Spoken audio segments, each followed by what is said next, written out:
One, two, three. We are in live broadcasting. So, dear friends, we are really glad to see everybody.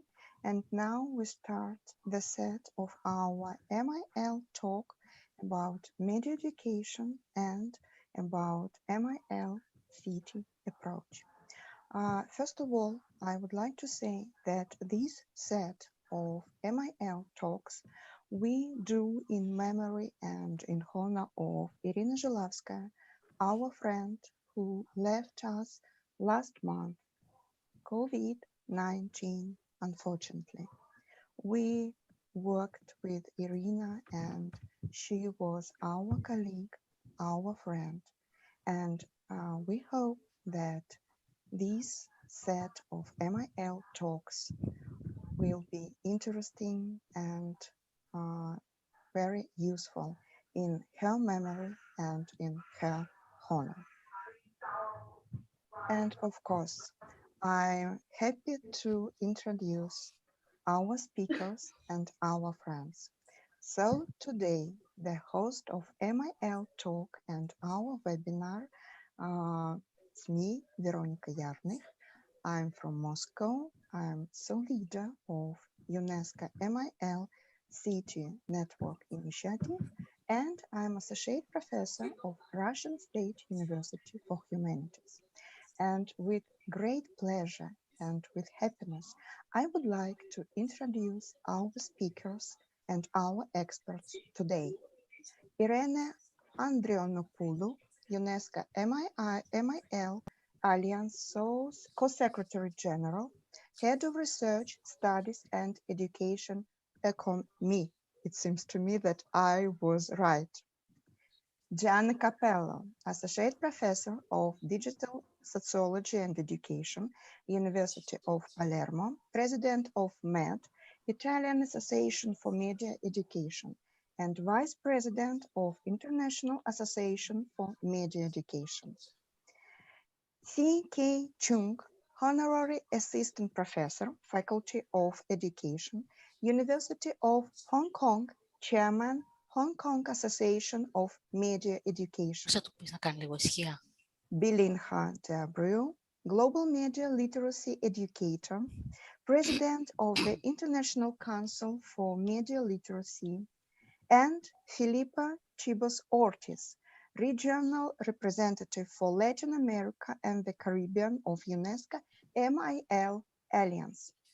And today we will speak about the strategy of media education development in the post-pandemic world.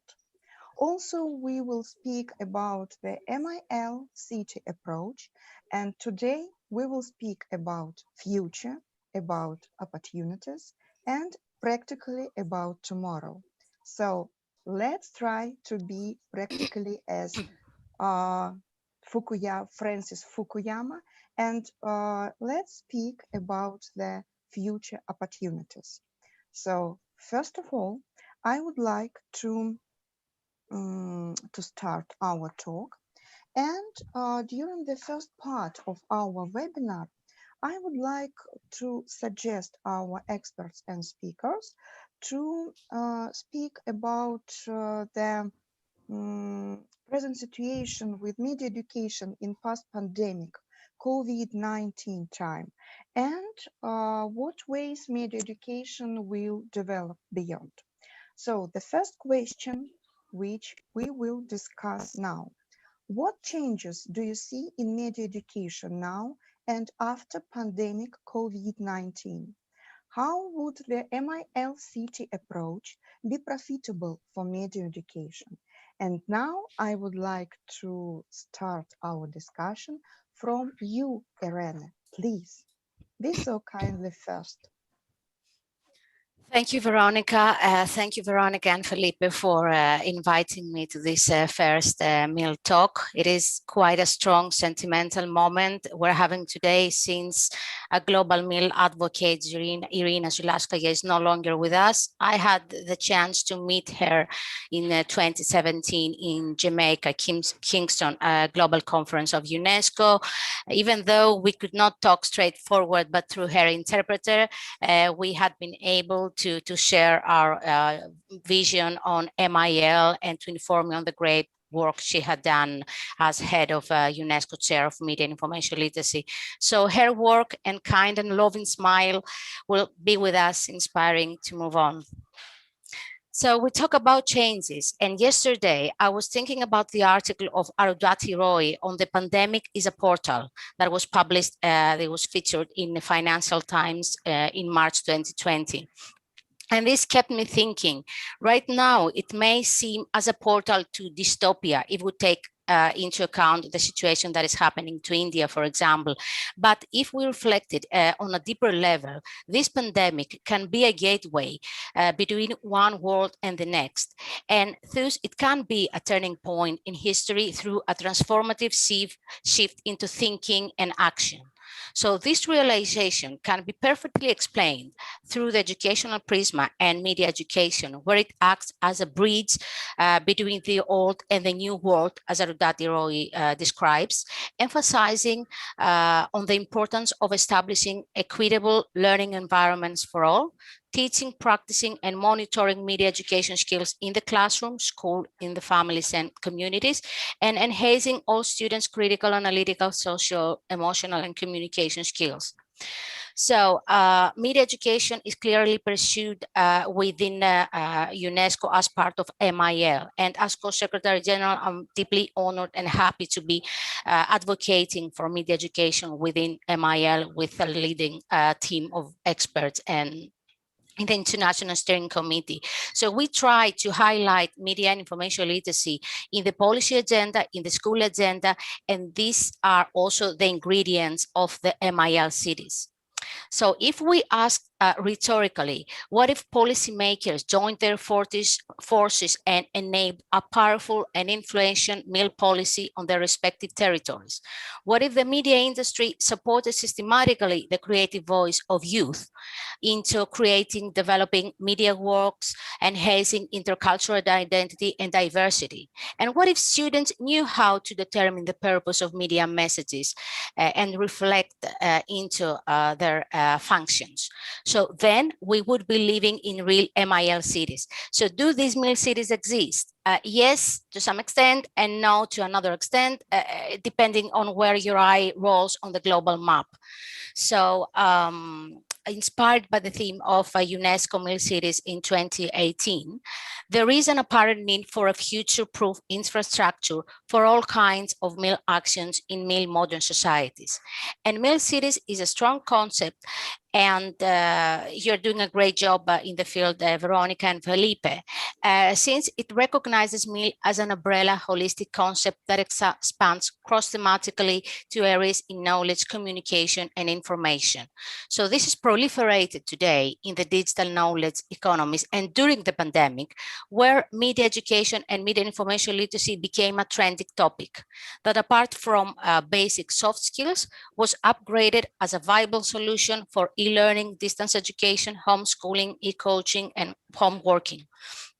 So the changes related to media education are clearly linked to the circumstances, the new normal, the remote school learning, the national lockdowns, and the overall life disruption, the advanced use of open educational resources, free resources, and other means that were used, digital means, to ease lockdown stress, especially among children and youth. So this new normal clearly gave media education as a boost, a front runner. It made it a front runner, since digital media were the main educational tool used in the classroom. And where I will just briefly mention the main actors in Greece that took part to this new free content and to this new action to relieve from the lockdowns. It was, of course, Ecome as an MIL creative hub. It was the Ministry of Education. through not only home schooling, but through offering real open educational resources. It was a strong reaction from the creative industry and the Kids Film Festival, offering free material, free screenings, free educational guides for the children to use in the classroom. And also there was overall a lot of digital material offered from private and state actors. Echoing this situation, I should only mention that in the Ministry of Education from 2020 and now on to 2021, there was a project that puts media literacy as compulsory project in the classroom. And here at Ecomeg, we cannot be more thrilled because it is clearly and officially mentioned in the school curriculum. So in sum, this is the development route that MIL and media education took within the pandemic in Greece. And I will talk more specifically in details about the trend, the new trends and the challenges that are related with these changes. Thank you. Thank you so much, Irene. So we will speak about trends in our second part of our MIL talk. And now I would like to ask Gianna Capello, President of Italian Association for Media Education, to tell us about future of media education. What do you think about it? Thanks a lot, Veronica, and thanks to you and to Felipe for inviting me to this occasion. I'm really glad. I've known the meal program and the great work that all of you have been doing, and this is the first time for me to meet some of you, and so I'm really glad to be involved, and hopefully this is just the beginning. Unfortunately, I didn't have the chance to meet Irina, but I've read her work once again, and I'm really sorry for that. And I hope that I can give my, little contribution on her behalf also. So what is the future for education, in my opinion? And I think that, the COVID pandemic and the COVID crisis, let me put it in a very, blunt way, has made the case for media education as urgent as never before, probably. I think that the huge amount of fake news that have been developed during the pandemic has made us, think for the need of, developing a critical stance towards this fake news, and that's the first thing that I want to stress. So we need to work on this even more than before. Another thing that I think we should also be thinking in the future is the digital divide. Let's face it.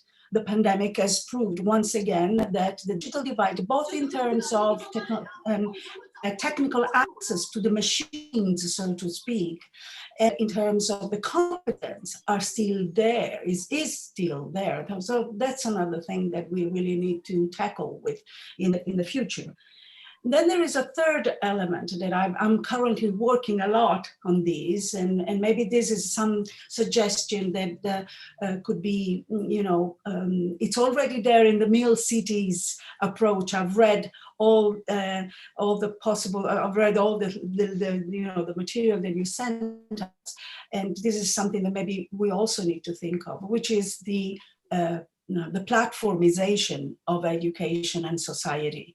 And the need probably, for me, this is something that we need to work on in the future, the need probably for more open educational resources, the need for open source and free software platforms, because what we have witnessed, all of us, all around the world, is the fact that basically formal educations, at least in Italy, but I'm sure it's the same throughout the world, I guess, has been basically delivered through private platforms, through corporate platforms, that is Google, Zoom, Microsoft Teams, and things like that. And since this is not, a neutral thing. I think we need to further think about this, and I don't have time to go deeper on this, but maybe we can do it later during our discussion. And then there is another risk that we need to be aware of, the risk for the idea that media education, informal education, is simply something about remote teaching, is simply something about using digital technology to deliver education to students, which is of course the case. Of course, that it's definitely the case, but the risk is there that the media education as a critical endeavor, it goes back again into, some kind of secondary, uninteresting thing for teachers. I mean, teachers these weeks, at least Italian teachers, these months throughout the pandemics, they have been all worried about how to teach through the media, and the whole issue of teaching about the media, including, for example, the platform that you are using, the private, corporate, commercial platform that you are using, and that needs maybe a critical stance. Well, all that somehow goes back in the back. And the final point that I want to make is that one lesson that I think we have learned and that we should again face in the future is the fact that the pandemic has proven us that digital media, online environment have a great potential in terms of making the so-called educating community, schools, local communities, private and public actors, all together have been united during the pandemic in a common effort, to keep on giving education and not leaving any child behind. Well, I think that this a perfect combination of efforts should be, taken care of and improved to be used in the future. Thank you so much. And now, dear Belinha, what do you think about the future of media education? Am I right that you are now in the United States, not in Yes. Europe? No, I've Okay. always been in the United States. I do a lot of work in Europe, but I am in the United States. Okay, yes. so Thank you your for opinion. Yes, thank you for having me. Yes, I feel like, well, first, thank you for the topic. I think there's so much to say, and after everyone speaks, there's so many other ideas that come into my mind. So let me just start by saying this is, it's interesting to think of us as post-pandemic, because I still feel like we're still in pandemic mode. And I think that the lessons of the pandemic are things that we're going to be living with for quite some time, because it's going to be an ongoing piece.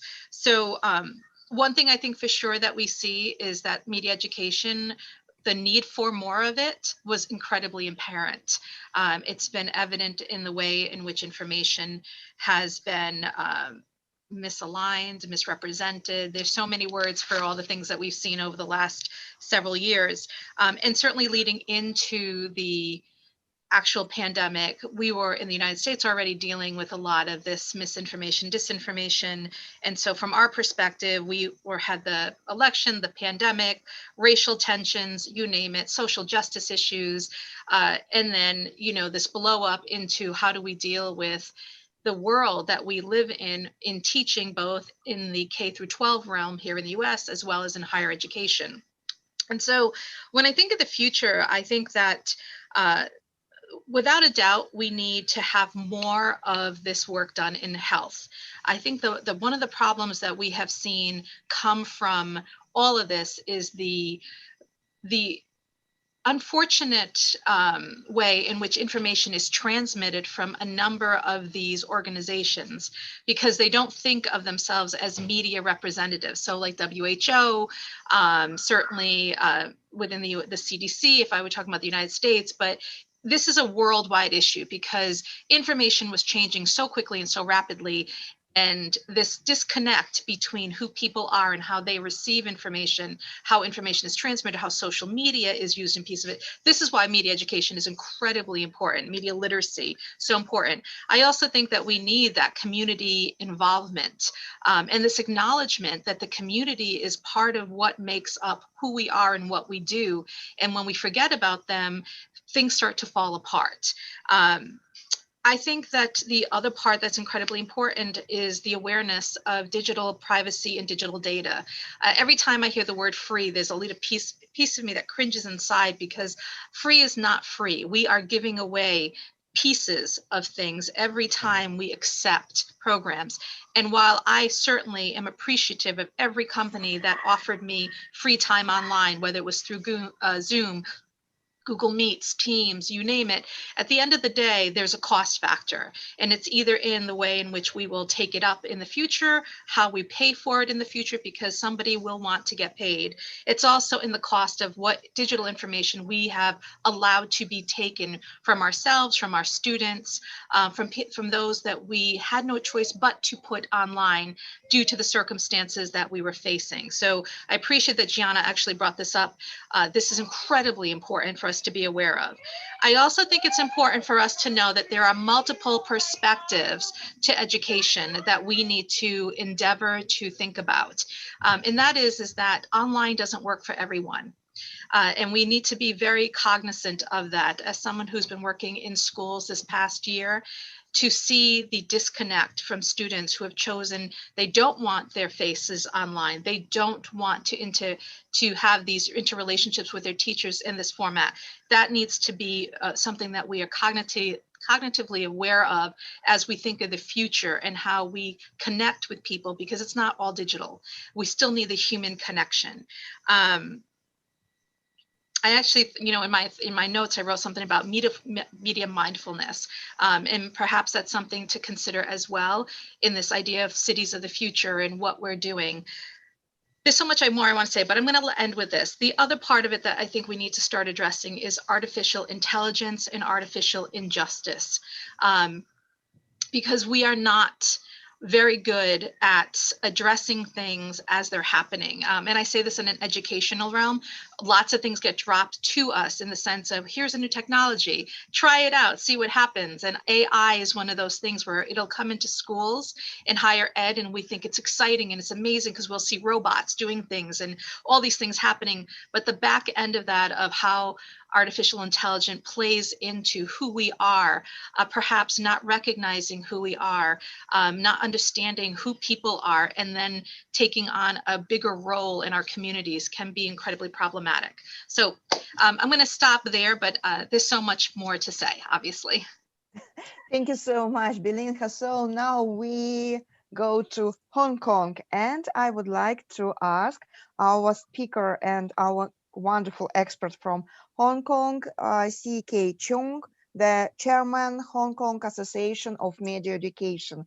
So what do you think about the future of media education, and what do you think about the world in post-pandemic epoch with media education, of course?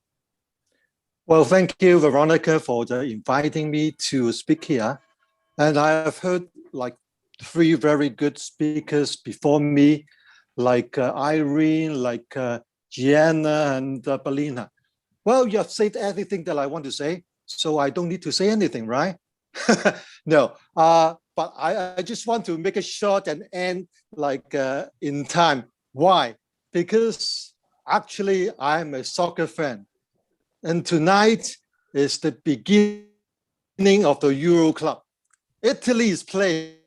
Gianna, do you know that? It's playing against Turkey. And I love to watch that. And then a month later,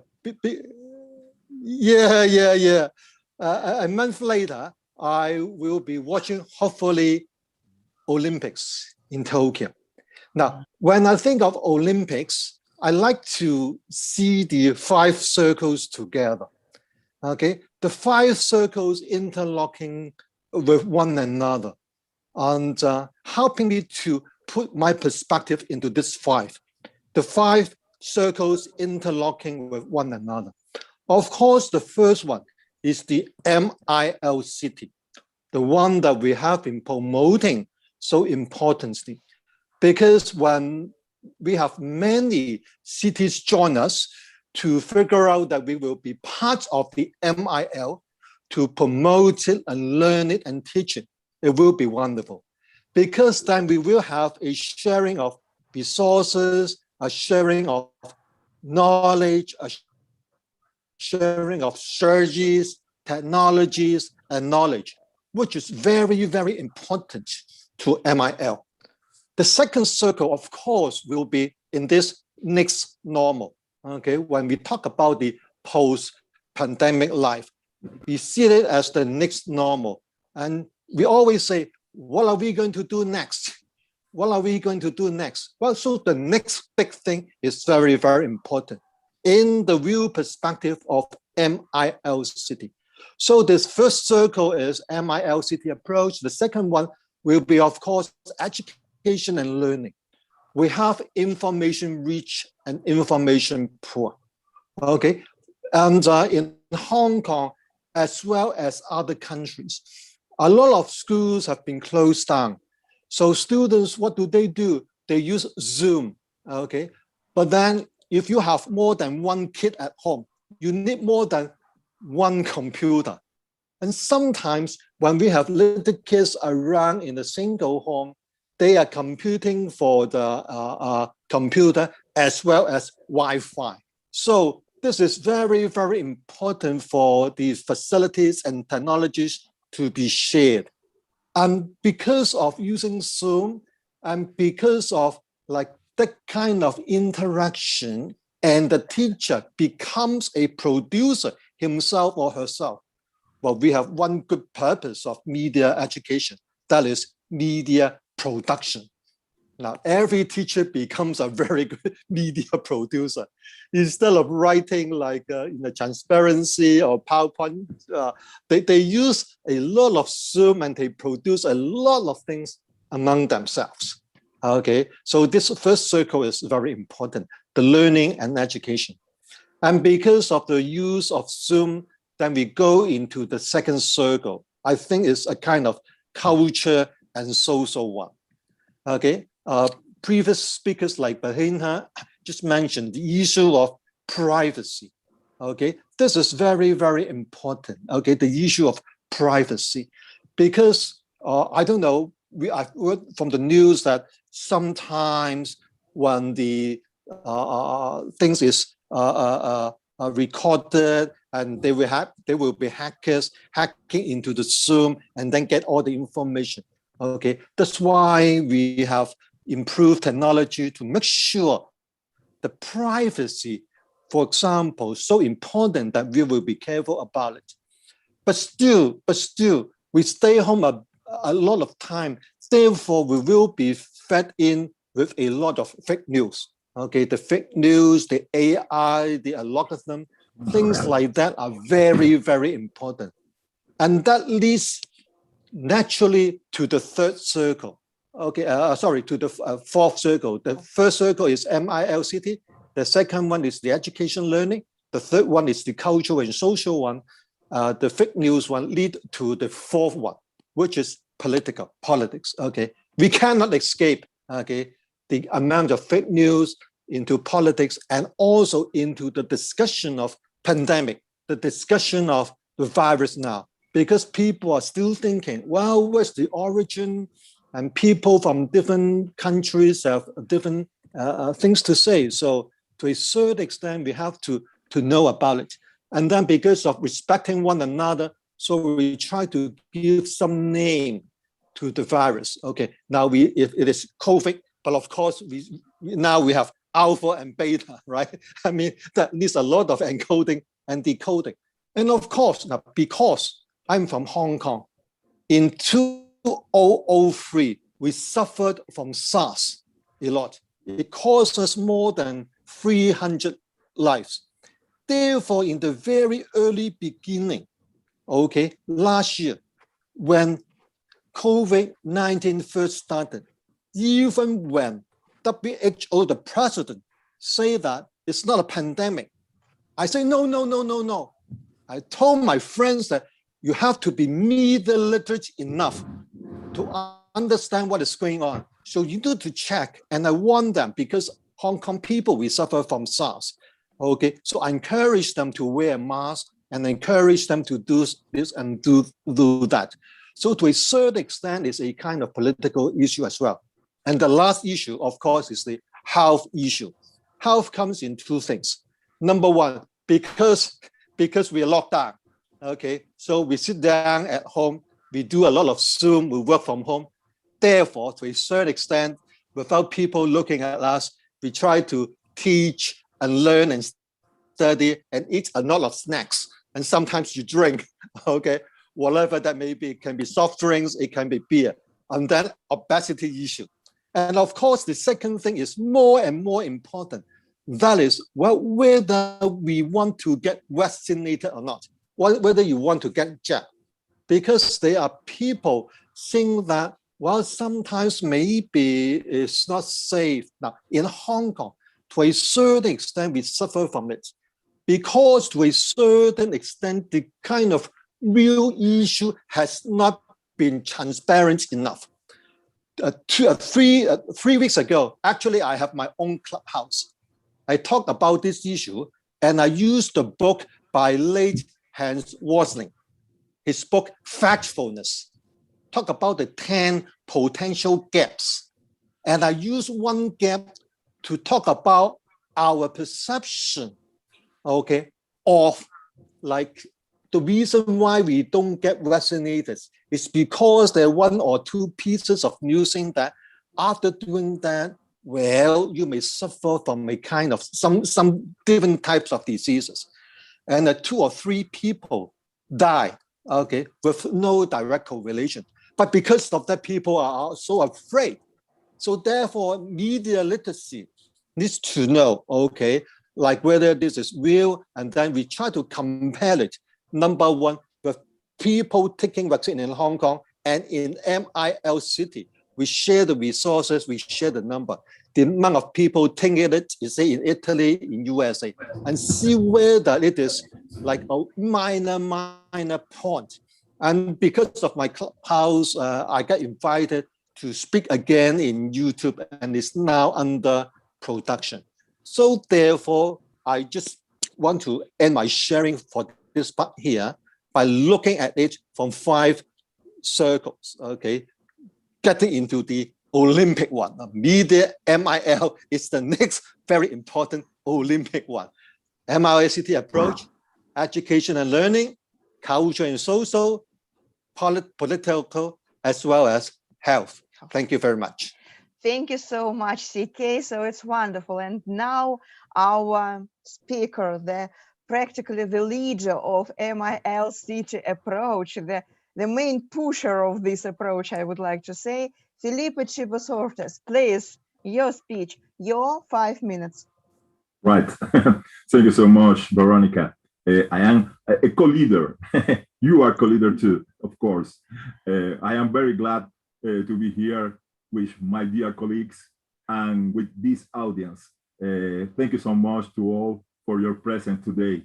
My words today are in the name and in honor to Irina, my dear friend. My answer of your question are the current moment is a complex reality, not only because of the pandemic. The complex at the moment is in the sense of Edgar Morin says, it is a network reality and many networks and connections too. It's a post-human reality. A post-human reality where there are 3 elements predominate with the same degree of importance: human being, new technologies, and nature. These 3 elements are the principal actors at this moment. The post-human reality and the COVID-19 pandemic forced accelerated change in the education. Was the digital, for example, digitalization without planning in chaotic reality. But we use of the concept of transliteracy by Divina Frau makes our colleagues to understand this new reality. It's very important in this concept to understand it's necessary the summary of three cultures: culture of citizenships, culture of navigation on the internet, and the culture of use and protection of data. These three cultures are the more important factors to the comprehension, to understanding the reality now, in my opinion. Today, the media education strategies to strengthen not only critical thinking, but also targeting fake news and hate speech. But it is also necessary to teach how to build positive message of love with creative thinking that use mail talks.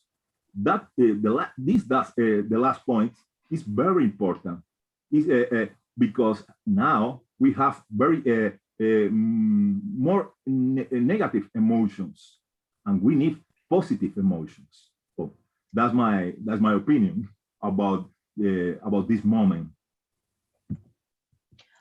Dear Felipe, thank you so much for you. So now, according to the statement and speeches of our speakers, I would like to underline and to highlight the following about about what did you speak practically.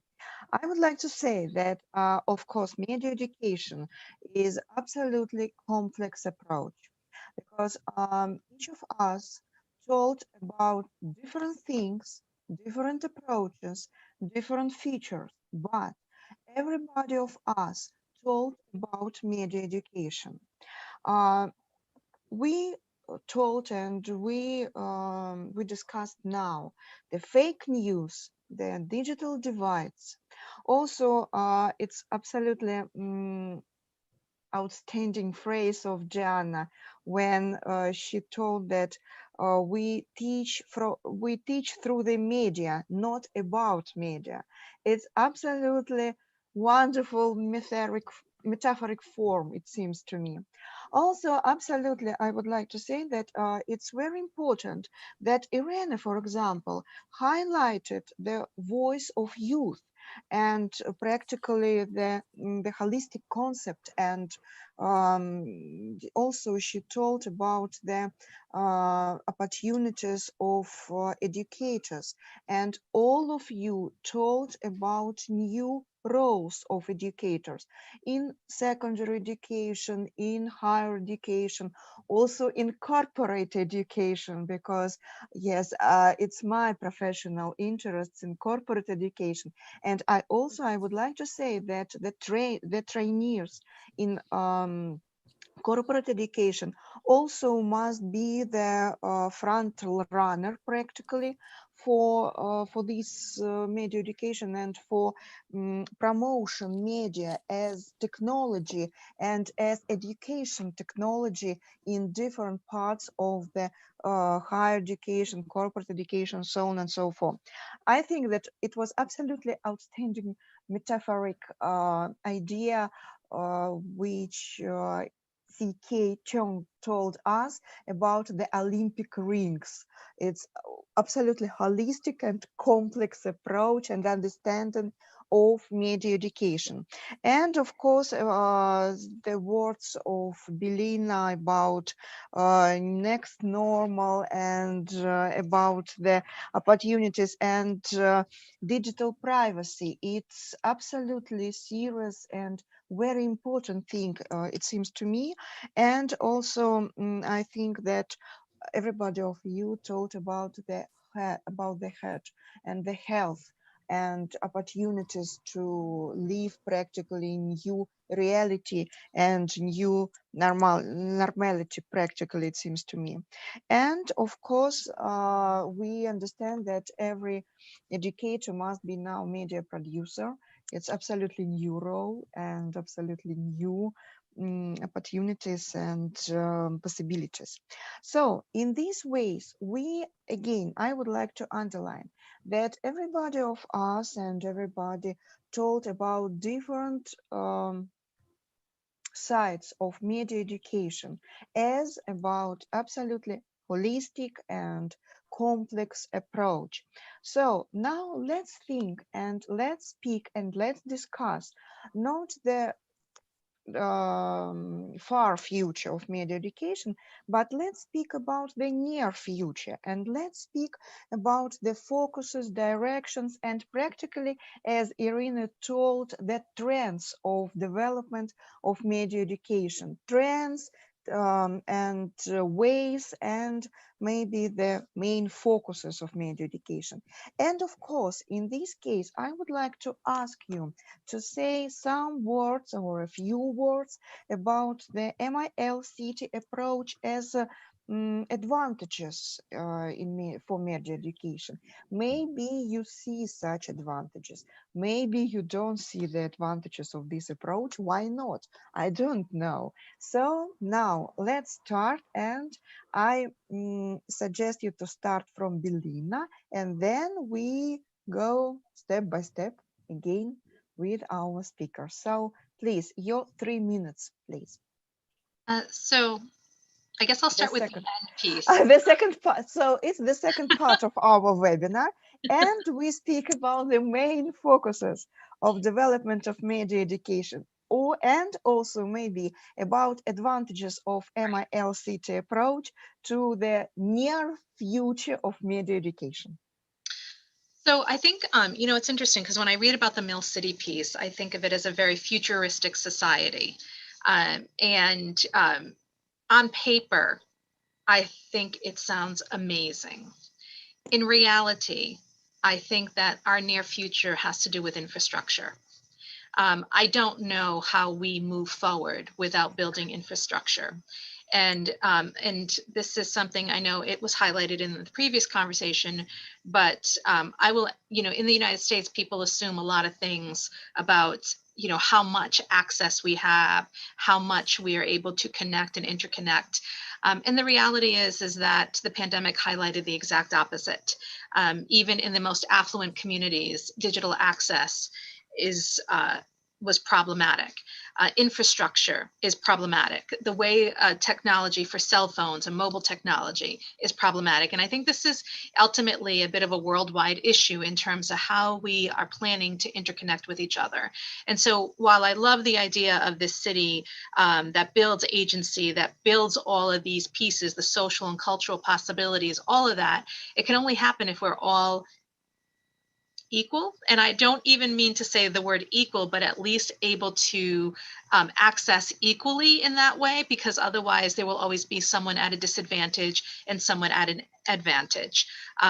So that's that piece. I also think that pedagogically, we need to address issues that we did foresee and did not foresee, meaning that it is wonderful, and I love the 5 circles as well, and the idea of all of that. But we have a lot of people who are coming from a year of, for a phrase, I'm going to use an American phrase, but flying by the seat of their pants, that they were digital producers without really understanding what they were producing and how it was being received. So I think when I think of the production piece of media literacy education, I think there really actually needs to be a lot more work about that part in relation to where the educational model is going, and also understanding who a receiver is. And also, frankly, the fact that our receivers are not the producers, meaning in the same age range. And so while we're producing in one manner, our youth are producing in a different manner, and their engagement are on different platforms than we're producing. And so they may like certain pieces of what we're doing, but they're also living in another place. And that also relates to the disinformation, all of that. When I engage with students about where their media choices are, it's not in the mainstream. It's not the BBCs and the newspapers or the digital, the New York Times or all of those spaces. They're on social networks receiving their information. So really it's about how do we use those platforms to connect with those students in that way. And I'll stop there. Thank you so much. So, Irene, please, you promised us the trends of media education in Greece. Yes, We are waiting for. yes, I did, and I am really happy to realize that there are similarities with what Belinda and the previous speakers talked about. So the first trend had to do with media education and was news content related. So it was about dealing with the information chaos on the one hand and disinformation and misinformation on the other hand. So this is, of course, disinformation, a social pathogenic phenomenon that reaches all users, especially through social media platforms. We used to say that it is a volcano of opinion, the social media platforms, which is erupted each time there is some news on top, like the pandemic. So the main question here is how shall we treat media education and disinformation within the education and remit as in terms of cultivating critical skills or as a protectionist approach. And indicative of how high it is in the EU policy agenda, I should only mention that the e-twinning school network, comprising of 200,000 schools all over Europe, has as a thematic priority for 2021 media literacy and disinformation. So the second trend has to do and is strongly linked with the MIL cities, because clearly there is a need for educational policies, for media educational policies, both in the educational regulatory context, but also in the digital context, because this is where it leads to issues that have to do with transparency, interoperability, digital skills gap, and etc.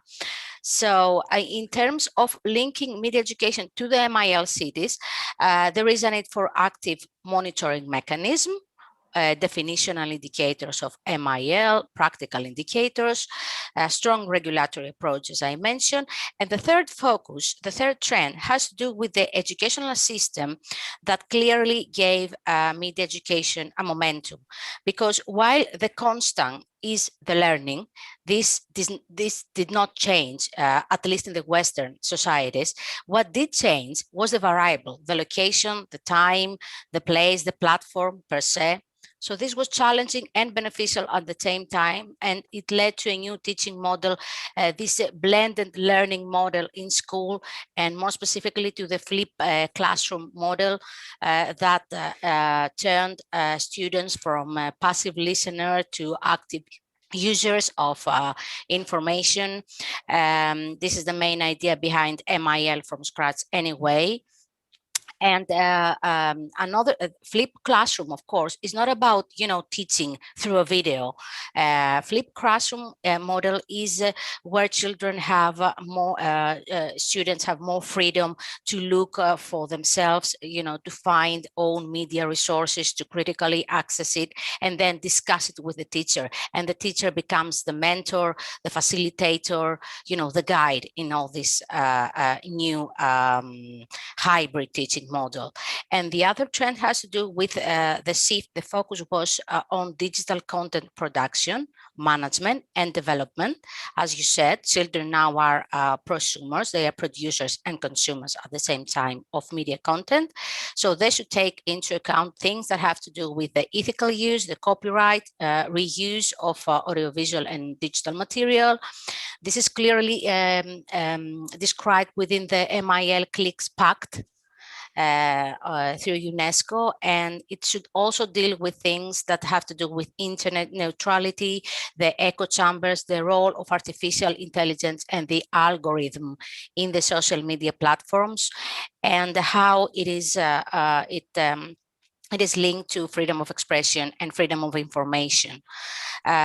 So all these engage media literacy and media education, and they incorporate the MIL cities message where MIL is for all in a non-partisan approach with more target-oriented actions for specific groups, harmonizing national and international policies, securing resources, but resources are actually there. What is more needed is more synergies and interconnection among them. So I will stop here for the moment. That will be all. Thank you so Sorry, much. I had to say anything fast. No. Very dynamically and very structurally, I would like to say. because Okay. I wrote some things, and because it's necessary to highlight and underline some things. But okay, so nevertheless, we go ahead. And now I would like to ask you, Gianna, what do you think about our near future and media education, or maybe about some new ideas, new forms or new formats? Yes, thank you, Veronica. Yes, I've been reading the Mill Cities documents that you sent me, and there is one indicator, in fact, which is the one that I want to focus a little bit in these few minutes, which is the indicator number 9.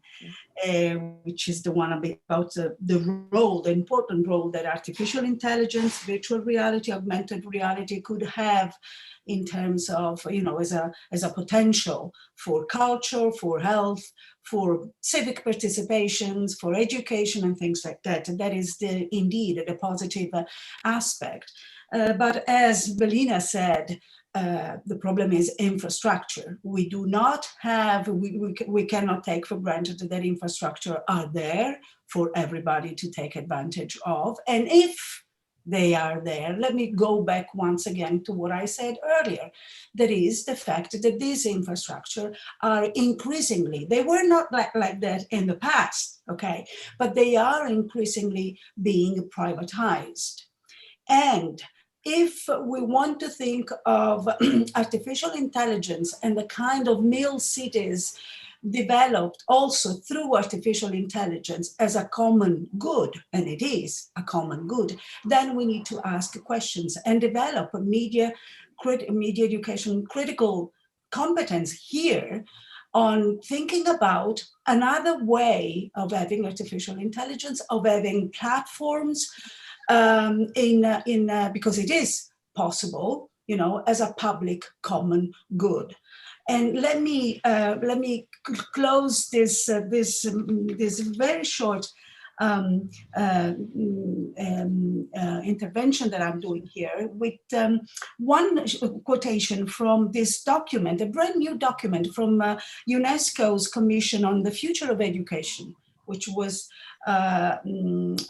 issued after the pandemic, and they propose 9 ideas for public action. I want to mention one of these ideas, the sixth, this number 6, free and open source technologies for teachers and students.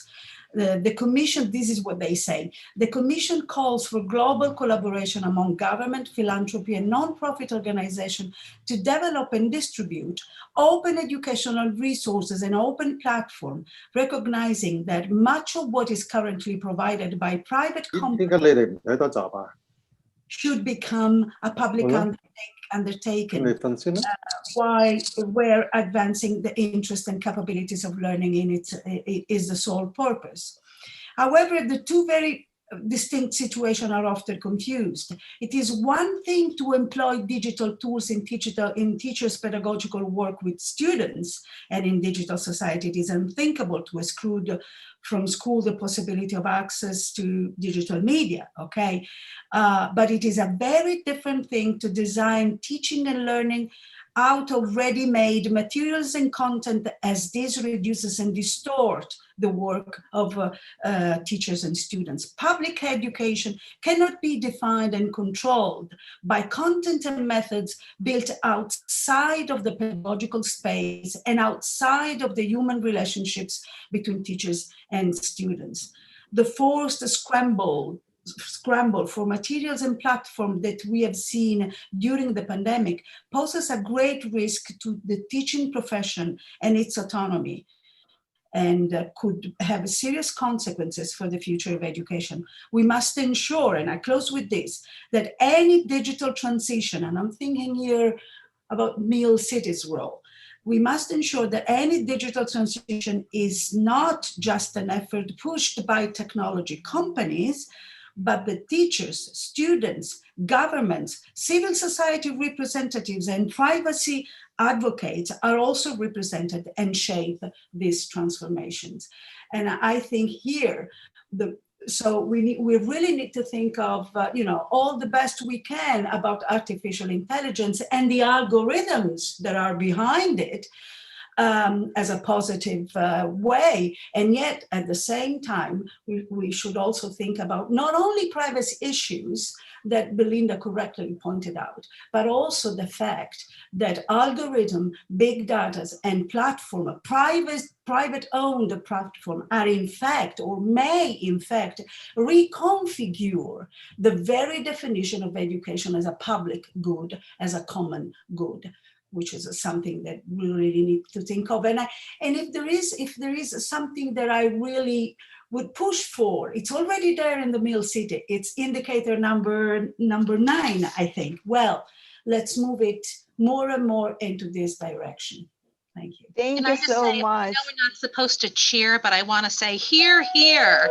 Absolutely. We are here with you, Gianna, everybody, practically. Okay, so Felipe, now, please, could you be so kind to share your thoughts, ideas with us? Oh, of course. I have some ideas about this that I want to share with you. The digitalization of education occurred without prior planning now. This is very, very worrying topic. Today, we see educational policies that emphasize distance learning but in a predominantly digital way, not hybrid way.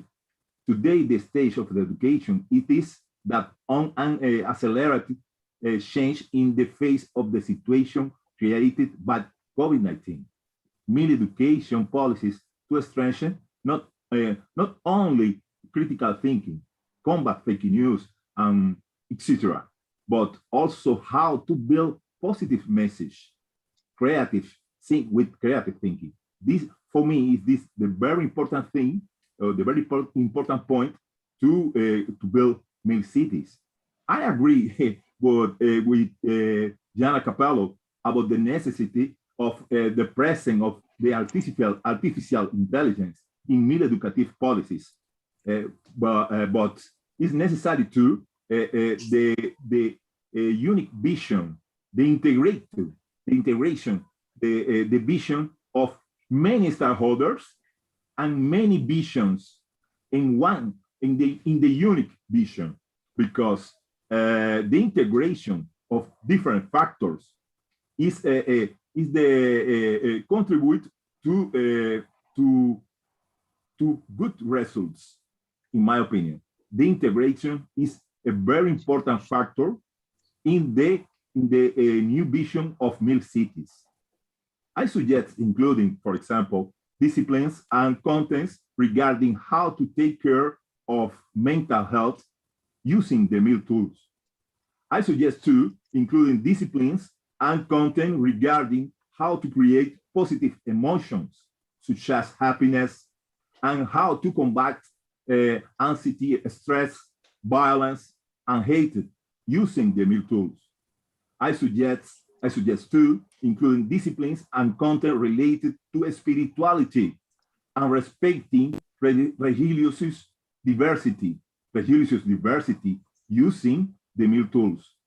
Religious diversity is something proof in the human being, and we need in this approach, Mill cities, respect these points. My ideas about this point. It's wonderful ideas, I would like to say you. Okay, so and now please, Chi Kim Cheung, your ideas and thoughts about the near future of media education, or maybe some technologies and maybe some suggestions and so on and so forth. Yes, like Mill City is futuristic, but why not? Because we are in the next normal. And well, Tesla and iPhone were futuristic stuff 50 years ago. But now look at the world now. And my motto is all the way, but step by step. We have to look at things this way. Okay, we can be very high sounding, but then we still have to learn how to walk before we learn how to jump, before we learn how to run. Okay, all the way, but step by step.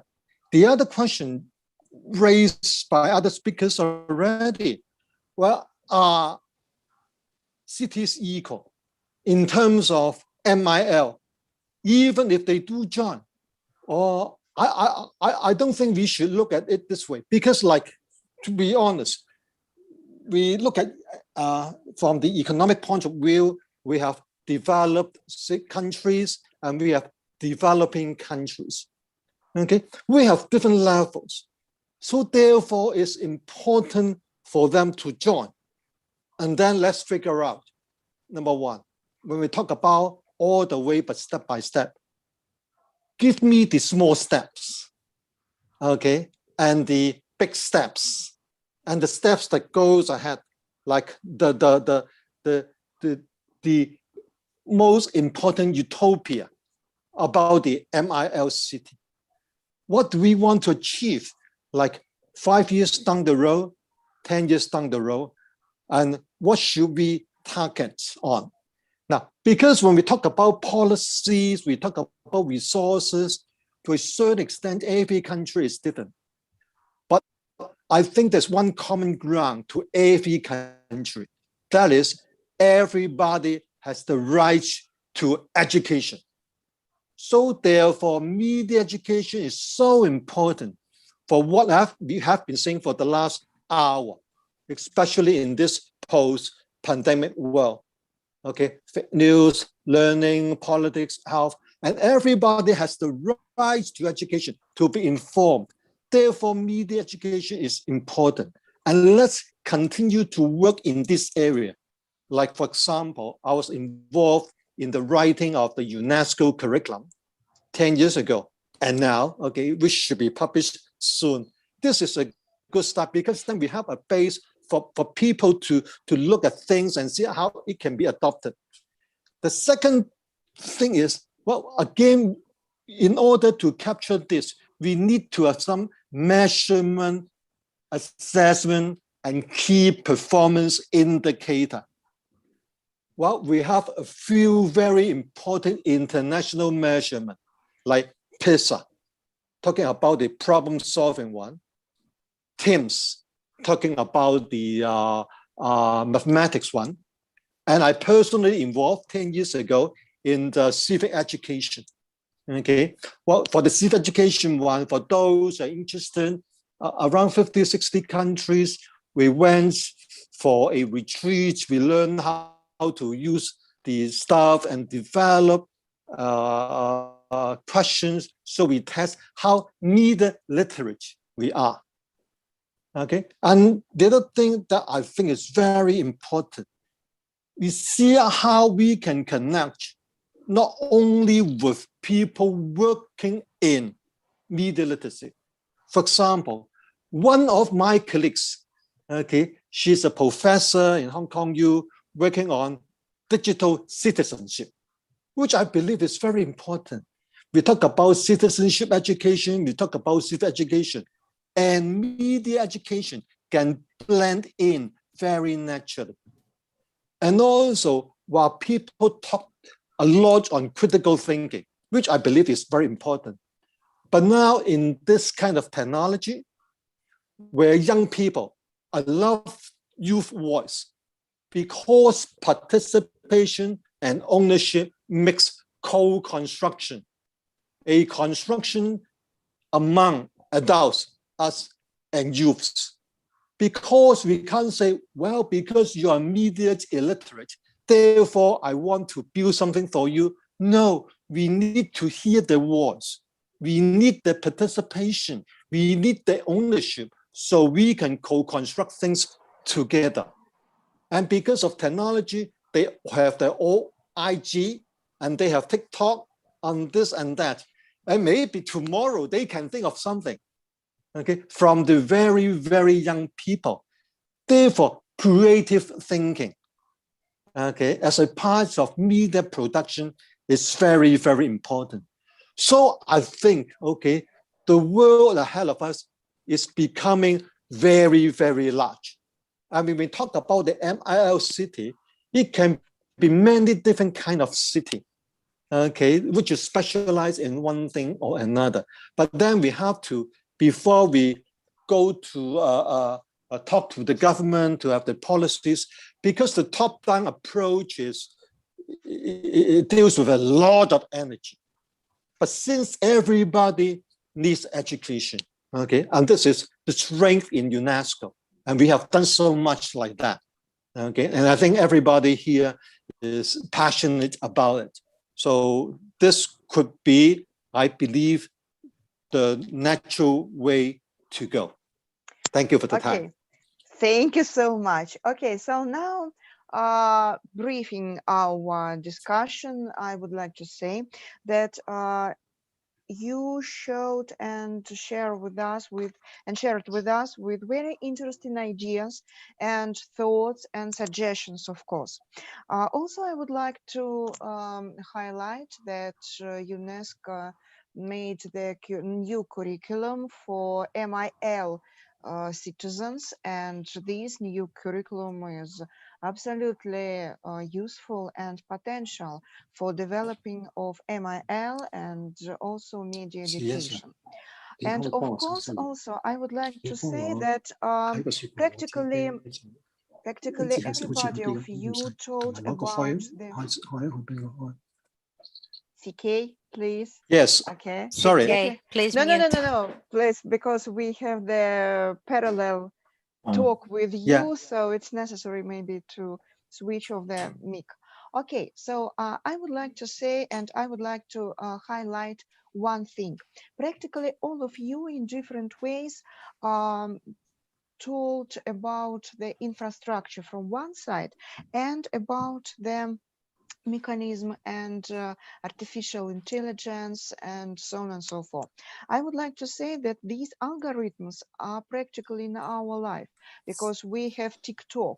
It's working absolutely basing on the artificial intelligence mechanism and algorithms. So it's not near future, it's our nowadays, practically just now. And nevertheless, also I would like to underline the wonderful idea about blended learning model, and of course about the synergy of different tools, technologies and approaches to our media education. And of course, idea of free technologies and open source technologies, it's of course very important for developing media education and MIL in the near future. So now we are very dynamic in our discussion, I would like to say, and we go to the third part of our webinar, and very shortly, please, really very shortly, my friends, I would like to ask you about the following question. So what new education media technologies and tools could you suggest now for developing media education and media literacy, digital literacy, information literacy, so on and so forth? I would like to ask you to be very short and practically one or two technology or two. One or two. What would you like to suggest to our audience, to our viewers, to our colleagues to use practically tomorrow morning? One or two technology, please. I would like to suggest, for example, to start from who would like to start one or two tool and technology. Okay, Gianna, please. I can start because my suggestion is really, really simple, and I've already mentioned it. It's open source and free software. That's Great. it. Because Great. And I know this is a major thing because to learn how to, none of us, I guess, if we look around us or if we look at our personal experience, I don't know that many people, including myself, who is really familiar with open source and free software technologies. And in my opinion, that should be the future. And I'm well aware, although it is a past thing, it's incredible if you think of it. And I'm very well aware that the learning curve for the teachers in the first place, but also for all of us, is indeed very, very tough, because all of us, we are all so much accustomed, so much used to using corporate solutions. Corporate solutions. And in fact, they are so well designed, they are so user-friendly, so accessible, that the sheer idea that you have to, forget all about them and learn free software and open source, it's indeed not only a practical difficulty, but also a cultural change here that probably you need. But I think that is one direction that we need to go. Okay, thank you so much, Gianna. Really, it's very important and very interesting. We have not so much time, so please be so kind. 1 or 2 technologies or tool. So, Felipe, your suggestion, please, for our viewers and our colleagues. Of course. In the first, I want to say that Alton Grizzly is the most important leader of this movement, of this initiative. For the beginning, but asking you, in my opinion, it's necessary new ways to assessment meal skills and new metrics to evaluate meal teaching and meal cities, and use meal city metrics. This is a new application. We developed this application with Alton Grizzly. It is very important to evaluate the metrics of meal cities. Well, that's my contribution. Great. Okay, Belinha, please. So I'm not going to talk about tools because they might look very different internationally. And that's always something I worry about, which is why Gianna's piece is incredibly important about open source. But I am going to say, I would say access to libraries and museums. And in particular, because of the fact that they have also developed these worldwide resources that are accessible to anywhere from around the world, to bring people to them to show and influence and really be a part. And that's why I think the community influence is so important, that we have that piece. I also am going to just end with one quick thing, which is also that with all the digital, yes, I'm going to say we need some digital disconnect. And so I'm going to also say, we need to also step away and refresh before we can jump back into all these tools to see them in the best way that they can be possibly used. Great, thank you so much. CK, your suggestion, shortly, please. Sure. Now in Hong Kong, we are promoting the STEM education. So every student is trying to write some code, okay? And I believe we can use the existing apps, okay, to promote media education. For example, I use my Clubhouse, okay, to promote media education. And then we can develop some apps from UNESCO. So when we throw things there, we can do fact check or some exercise or games to see how media literate you are. Okay, like we have asked them to watch an advertisement and ask them a few questions and then a few tests to see whether A, you're very media literate, or B, satisfactory, or number 3, very low. So since the app is there, we should make use of this, okay, to see how to integrate and engage media literacy education there. Apps. Thank you so much. So we are voting for application, Felipe. Don't forget about it. Okay, so now, Irene, please, your suggestion. Please, we look forward to hearing about this application. So I will not talk about technologies. You already said, you know, I agree with Gianna about the open educational resources. Apparently, this falls within this flipped classroom model that I am for it to use it as an alternative creative curriculum outlet. So I would just like to mention that it is important. You mentioned media mindfulness, Belinda, and I was thinking about, you know, how to put a step back from all this digital information chaos. So to have a digital mindfulness, like we can develop the digital skills to know how to treat, how to approach all this this plethora of digital content. So it is important to have the digital skills. And this is where public policies can have a serious impact. I mean, for example, yesterday I read about Ursula von der Leyen, the EC commissioner, that the new plan for a global education learning crisis is about to have a funding of 700 million that will be dedicated to the global educational plan, and digital skills are included, also things that have to do with the environment too. So it is important to have the right digital skills that will lead to a digital postmodern MIL in the future, maybe. And one last thing, that it is important to have both a grassroots approach from NGO, from civic society, as well as from top to bottom approach from the public policies, from the state, from the governments, because this is where it all blends, and it can have a macro level effect to the society.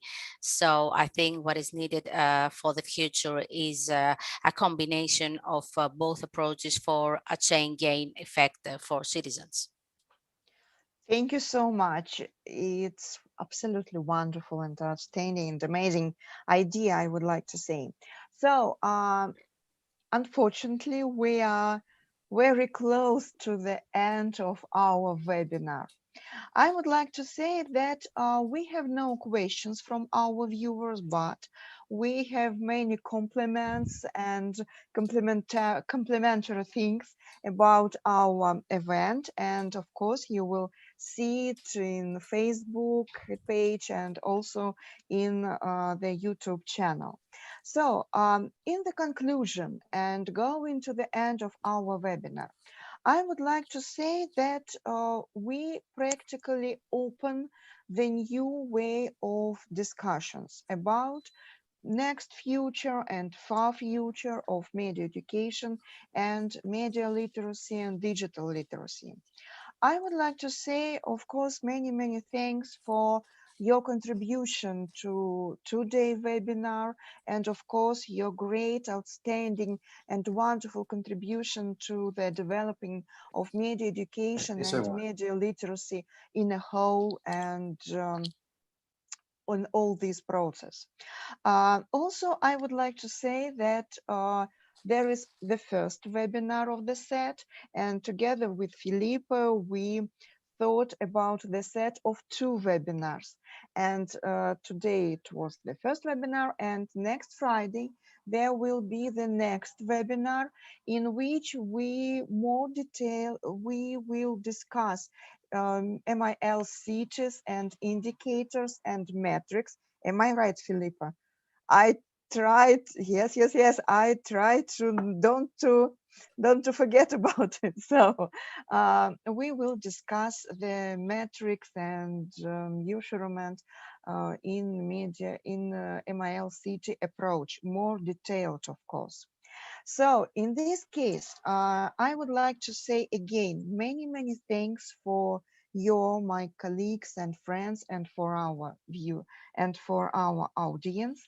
And it's a pity, but I have to finish our discussion.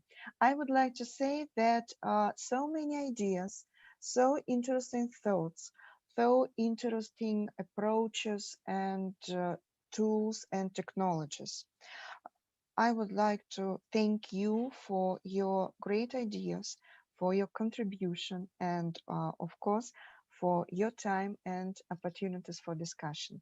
Thank you so much. And don't forget and don't miss next Friday and our new meal talk. Thank you so much. Thank you. Thank you. Thank you. Thank you. Thank Thank you. you. Thank you, Thank everyone. you. Thank you. Thank you. Thank you. Thank you. Bye. Bye. Bye. Bye bye. Bye. Bye. Bye bye. Bye.